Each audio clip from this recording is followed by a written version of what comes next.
Solid state के अंतिम भाग में आज हम पढ़ेंगे ठोसों के चुंबकीय गुण।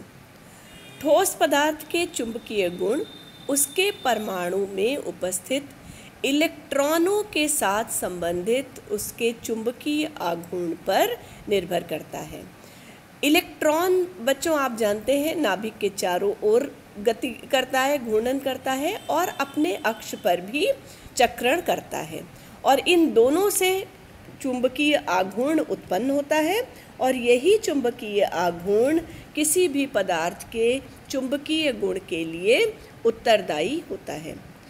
ठोस पदार्थ चुंबकीय क्षेत्र में अलग अलग तरह से व्यवहार करते हैं और इस आधार पर हम ठोस पदार्थों को निम्नलिखित भागों में बांट सकते हैं। पहला प्रकार है अनुचुंबकीय पदार्थ। अनुचुंबकीय पदार्थ वे पदार्थ होते हैं जो चुंबकीय क्षेत्र में रखने पर दुर्बल रूप से क्षेत्र की दिशा में आकर्षित होते हैं। इन पदार्थों को हम लोग क्या कहते हैं? चुंबकीय पदार्थ कहते हैं। और इनके जो मुख्य विशेषता है वो क्या है कि इनकी बाह्य कक्षा में अयुग्मित इलेक्ट्रॉन उपस्थित होते हैं। दूसरा प्रकार क्या है बच्चों? प्रतिचुंबकीय पदार्थ।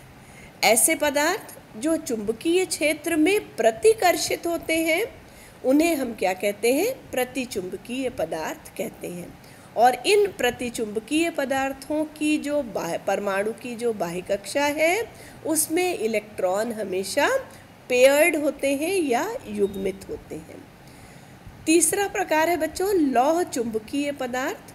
लौह चुंबकीय पदार्थ वे पदार्थ हैं जो चुंबकीय क्षेत्र में प्रबल रूप से आकर्षित होते हैं और अगर चुंबकीय क्षेत्र हटा दिया जाएगा या अनुपस्थित होगा तब भी ये चुंबकीय प्रभाव को प्रदर्शित करते हैं।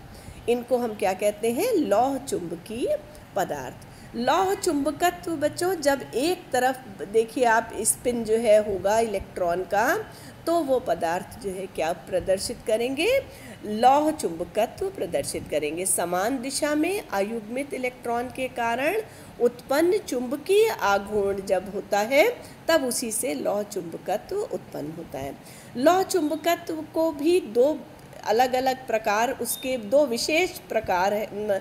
विशेष जो है चुंबकत्व का जो है ये प्रकार है जिसमें एक प्रतिलौह चुंबक है और एक फेरी चुंबकत्व है। प्रतिलौह चुंबकत्व में क्या होता है कि इसमें जो है ऐसे पदार्थ जिसमें अयुग्मित इलेक्ट्रॉन तो होते हैं लेकिन जो इनका नेट जो चुंबकीय आघूर्ण है वो शून्य हो जाता है। और क्योंकि देख रहे हैं आप एक का स्पिन दाहिनी तरफ है तो दूसरे का बाएं तरफ, इस तरह से इनका जो नेट चुंबकीय आघूर्ण है वो शून्य हो जाता है। जबकि फेरी चुंबकत्व क्या होते हैं?